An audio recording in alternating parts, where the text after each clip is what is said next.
What are you thinking about? Well, I've been considering having some London coin and collectibles, having some coins made for us.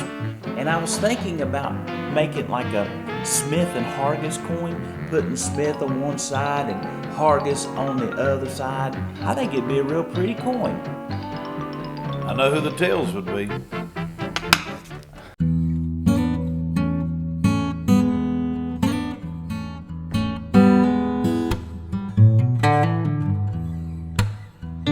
Welcome, London Coin and Collectibles followers. Thank you so very much for your support. We've grown some more. I think we now have 55 followers as of this morning. And Awesome. I want to thank everybody who is liking and sharing. And our fan base is loyal. They watch our show and they comment on how good looking you are all the time. Well, I don't know about that, but I'm very thankful for you all, though, despite the looks, for your dedication. Thank you to all the customers that come out and visit. And listen, we want to invite everybody to come out and visit the store, to come in. You don't have to buy something every time you come. You might just find a lot to look at and enjoy, and then you might need something. We're always here for that as well. But we'd love for you to come out and at least visit so we can put faces with people and get to know you a little better. That's right. Mike has been super busy at the coin shop, and ever since we opened the store September 1st, every week has just gotten busier and busier and busier. And thank you for spreading the word. Thank you for helping Brother Mike get the word out about London Coin and Collectibles. It's exciting, isn't it? It is, and I'm very appreciative to all the customers that have been sending people in as like referrals, and it's really nice to see the community starting to grow. By knowing that they're going to be taken care of here at London Coins and Collectibles and get what they need, and we're going to take care of your needs and take care of you. And customer service is number one here. So, Mike has had a few people since our last video that have just shown up wanting him to authenticate their gold and their silver. And so the Sigma machine has already been fired up about every day, getting used a lot, isn't it? 5 minutes ago, we just had another person come in with a little gold chunk they're wanting to get tested to see if it's authentic as well. So. Fantastic. So services, come down, check us out, 606-401-7025.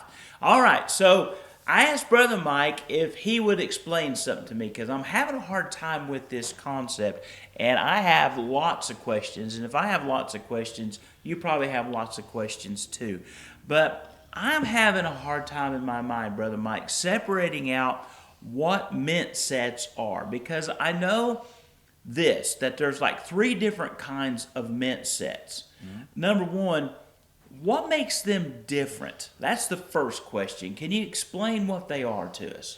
Yeah, so to make it the simplest, you'll have one mint set that may have those particular ones, what we call the uncirculated sets, are coins that are pulled out, but they have coins of the same relation to Philadelphia and Denver mints that actually went into circulation. These are coins that were pulled out pre-circulation, but sometimes they get put into circulation. I know it's kind of confusing, but I'll explain a little more on that in a minute.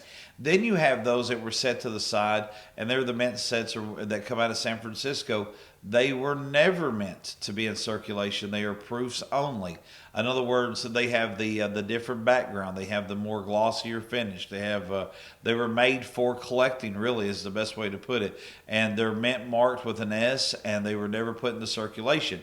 Now, they are a nicer coin, but when it comes to value, people are always looking for the Philadelphia and Denvers that maybe been circulated that are in that same kind of condition, have a little bit higher value sometime. And then last but not least, you have the San Francisco mint, what is also never meant for to release into circulation, your silver mint sets as well. So it really breaks down to what we call the uncirculated, as where Philadelphia and Denver coins were pulled out from going into circulation and were put into mint sets to keep their luster and to keep their fine qualities. Then you have the S mint sets that were never meant for circulation. So if you find them in circulation, it's always exciting for our coin roll hunting customers, because they love finding them in the rolls because they weren't supposed to be there. And then you have the silver one that's the next one on top of that. Okay, so not having an S mint mark in circulation, now is that a newer phenomenon? because you can find S mint marks on, wheat pennies and things of that nature.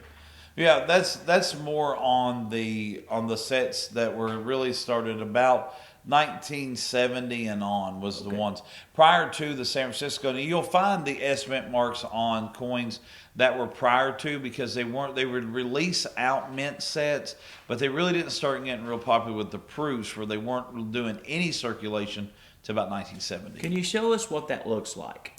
Can you go through the P and D that pulled out the non-circulated, pull out the proofs, the S mint marks? Can you just show us what they look like? Yeah, so we'll start with, we've got a 2005 set here. And so what we've got is, we'll start with the 2005.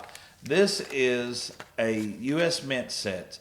These are uncirculated. Now you'll find these coins in circulation that are not a part of. So if you find a quarter, for instance, from 2005 with a P on it, that doesn't mean that you have an uncirculated coin. That means you have a circulated coin that came from Philadelphia. Now these coins were pulled out, set aside, and were sealed in these plastics by the mint, so that they would be set as a kind of a sealed example of what our circulated coins look like. And these are the Philadelphia. So let me go ahead.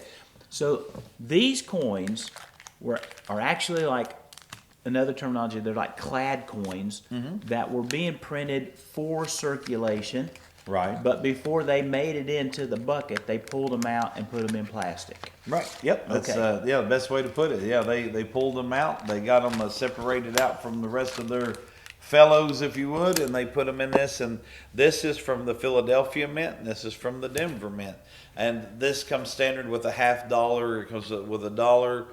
We've got 2 nickels and a dime and a penny, and then it has the 5-quarter collection as well in the 2005. Now, every set's different. I have 2021s that are going to have a different type of coin set up. So I will tell you that not every year is the same as well. Many of the years have different coin setups at each of their mints that they put out. Okay, so what is the next step up from this? Okay, so the next step up would be, and we have in the same year, the 2005, this is the uncirculated mint set. Now, this was never meant, and I'm sorry, not uncirculated, but never meant for circulation mint set. So it's kind of got the same look. These are the San Francisco. So this is what you're looking at. It has the same coinage, and you can see the difference in the business finish versus a proof finish. You see the extra shine that is on the coin there. And what that is doing is that is signifying it was restruck again to make it a proof coin. They want a higher finish on it. And so you can see a great difference between what a Clad versus a Clad proof looks like. Okay. But occasionally you will accidentally find a proof set in circulation. Oh, yes. Yeah. I've actually, the first time that I got a 2021 $50 was one of our local banks. It wasn't supposed to be there. Somebody accidentally put it into circulation, and so it does happen that these get broke apart sometimes. People don't realize that their grandpa or grandma's coin sets, or mom and dad's, however it was, whoever their family member was, aunts, uncles, they don't realize that coin set is worth money. They look it up. They see 2005 $50. It says worth 50 cents. And little do they know that it was in a proof set, which makes it worth more money on the numismatic side. The Philadelphia and the Denver, they do not produce a mint Clad set. Is that what you're saying? That is correct. Yeah. So you can only get a mint proof set, a mint proof Clad set from the San Francisco Mint. Yes, and then in some cases, of course, from the West Point. West Point does not put out whole sets, but they do have proof coins. Okay. Now the West Point, that's a modern mint, correct? That is a modern mint. And there are some quarters out there with W's on them. If you find them in circulation, they're valuable, right? Mm-hmm. Yeah, there's some gold stuff that's put out in West Point as well. Okay. All right. So West Point has silver too. So. All right. So we have an S proof mint set. So what's up from that? Okay. So next, what it would be in the same year, we have the 2005. This is actually the proof, never meant for circulated silver set. So, and you can see the kind of the coloration of the boxes. They help do that. So what you have here, same coinage setup, And the difference is that the silver looking coins, if you would, are actually silver in these sets. And now they have the same proof finish.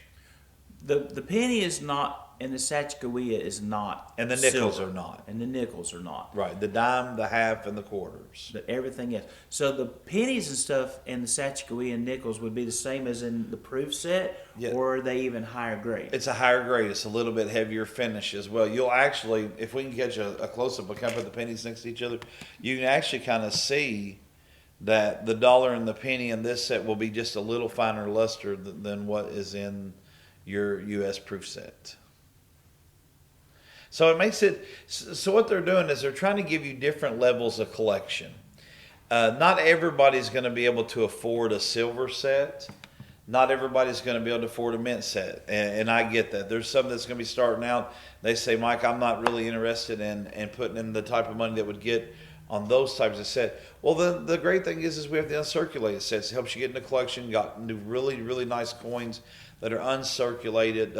Honestly, these are all going to be more or less MS gradable coins. Then, when you're ready to move up to the proof sets to start really building those collections and building those books, then these will be available for you as well. And then whenever you get to a point where you're going to put up something that's going to hold not only in the numismatic side, but also now in the silver side, then these sets will be available for them to progress up to. And what it ultimately comes down to is, for you guys that are out there, and all of you know this, you've got your collections you love so much, you get to a point where you just want to keep collecting, you want to be able to add into your collection, and these make some very finer quality things to put into your collections. I want to know where you get these. Where do you purchase mint sets like this at? From a reputable numismatic dealer. Okay. But you can't order them every year directly from the U.S. Mint. You can pre-order from the U.S. Mint every year. Is that open to the public or just for coin dealers? No, it's open to the public, but I will always say that it's with a much higher premium than what they'll come out with. Okay, fantastic.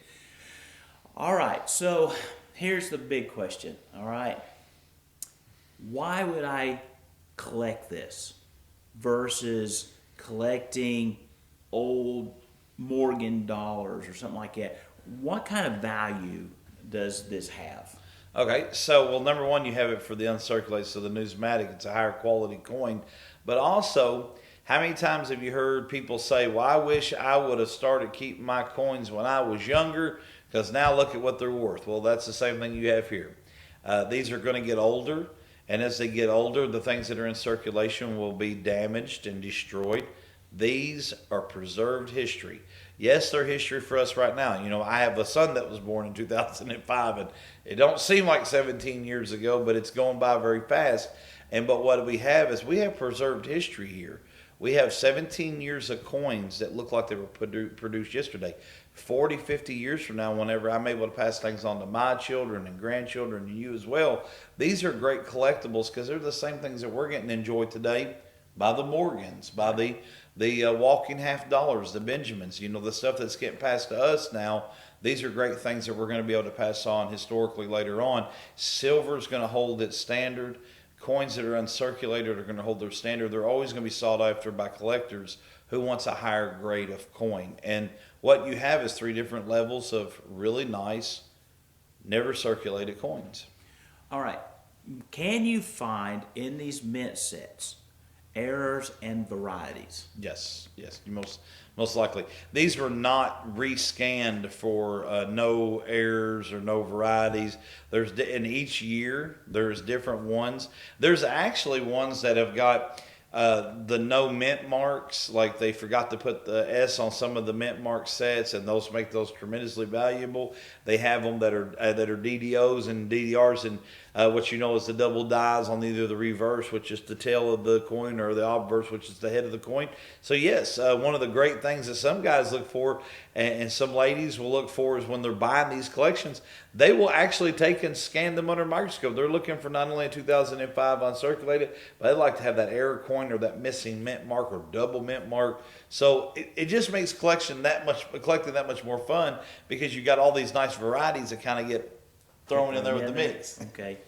All right. I'm a collector of let's say the Native American Saskatchewan dollar. Sacagawea dollar. Thank you for correcting me. The Native American dollar. I never was known for me English. Yeah, that's all right. It's a great thing about being from Eastern Once I got over here from Scotland. Yeah. Anyway, let's say I wanted this high quality Native American dollar. I didn't want none of the other stuff. I just wanted that. Is that available to me?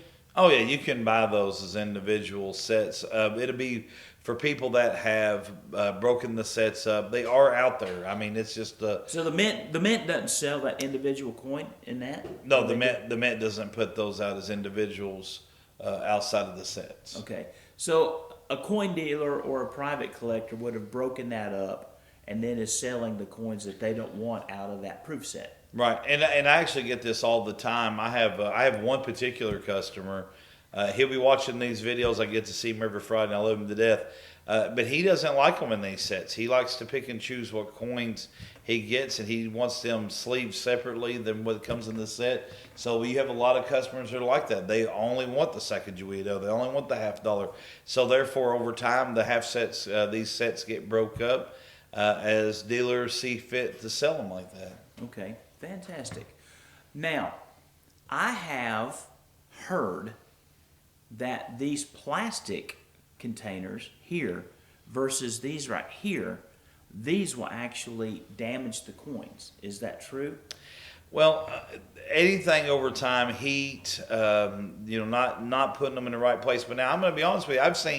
I've seen these get left out too. I seen a guy one time that put these out, and he left metal Clad near them, and they melted and warped. But I think storage is what's important. These are not as air sealed as you would think they are. I have seen coins that have toned differently because of these, but as far as damage, you don't have the protection that you have in this. If you drop this, you've got a plastic case around it. These get thrown around, and they do allow the coins to get damaged from time to time because they're, it's a very soft plastic. You can bend it, you can flex it, and so coins do at times get damaged in this. And there is reasons that some people take some out of this and actually puts them in sleeves because they think it's safer. If I came into your store today and said, I just want this Sacagawea, Sacagawea. I want this Native American dollar, that's all I want. Would you break that mint set up and sell it to me? It depends on how many mint sets and what I have available. Fantastic. That's an honest answer. Yeah. So just start with this, go to that, and then go to this. What would that typically cost one of your clients? Okay, so you're going to be looking for the uncirculated set right here. You're going to be looking about $6 to $7 a piece. So for the Philadelphia, and then you buy the Denver separate. So whichever one you need, that about $6, $7, depending on the year. Now you do have some years that are much, much, much harder to get a hold of, and they have a whole lot less. But I'm just saying with what we're looking at roughly. Then you would go up to the proof sets. You're looking somewhere around the $15 to $20 mark, and then when you move up to the silver sets, you got the 35 on upward. I'll just put it that way. There are some sets that if the circulation is really low, they're hard to get a hold of. It's like collecting anything that's numismatic. It's all about mint. It's all about supply and demand. But those are roughly. So it kind of shows you the progression of the value because now they're going to hold their value in those ranges as well. I have noticed that with online sales and with estate sales, that mint sets are very popular. Mm-hmm. They sell very, very, very quickly. Okay, so you have a great variety of mint sets. Would you say that that's true? You see a lot of traffic for mint sets? I have a lot of people ask about mint sets. I have so many of them that it doesn't look like many have been sold, but we do good with them, especially the mint sets. Now the people with the uncirculated sets, it's not quite as popular as mint sets. And then I would say the mint set's even more popular than the silver at times because I think this is kind of the middle ground that a lot of people like to get into. Fantastic. As far as buying pre-selected sets. Well, that is a great, that's wonderful education on the mint sets, the proof sets, the silver sets, the difference between the Philadelphia, the Denver, and the San Francisco mints, and the West Point mint. Something I didn't know about that either. Great knowledge. Anything else you want to add about the mint sets? They make great gifts. If you're getting somebody into coin collecting, let's say it's a younger person, you're worried about how they're going to treat their coin sets. If you get them a proof or silver in the hard cases, you have something to protect them. But you also can get these and store these in the envelopes in a proper place. So I think they're great gifts not only for the young, but for the avid collector as well, because they may not have all the years, or maybe they're missing a certain coin from each collection. So they make great gifts. They really do. They're very good gifts all year round to give. Man, I appreciate that. All right. Well, I appreciate you going through the mint sets with us. I think that is highly valuable information, and you did such a great job explaining that. I really appreciate it. I definitely have been educated today. I really was struggling with the concept of all this, and you answered all my questions. And he is a vast wealth of knowledge. So come down and see him at London Coin and Collectables. And one of these days I'm going to get a coin made that says London Coin and Collectables on it, and it's only going to have 2 heads, not 2 tails. We'll have to see. 606-401-7025. That is correct. Londoncoinbuyer@gmail.com. And London Coin Kentucky on eBay. Right. Any way else they can get a hold of you? No, but I will tell you guys to be looking for great collections. Auction coming up. We have some very, very nice coins that are going up there for sale as well. Be a little bit more information on those as everything gets listed on those. But just always keep your eyes peeled, and whatever you need, whether you're selling or buying or just want to come look at coins, come out and visit with me. All right, Christmas is coming up. He's got a great layaway program, so come down and pick out a $250,000 coin and lay it away. There you go. We don't have any $250,000. We don't have any $250,000 coins. But you never know. We might, hopefully. One day it might come through. All right. God bless. Thank you for joining us for this edition and episode of London Coin and Collectables. And when we get to 100, he's got a gold coin to give away. So like and share. You might win the gold coin. You never know. Right. I can't wait to give it away. So I never thought I'd say that.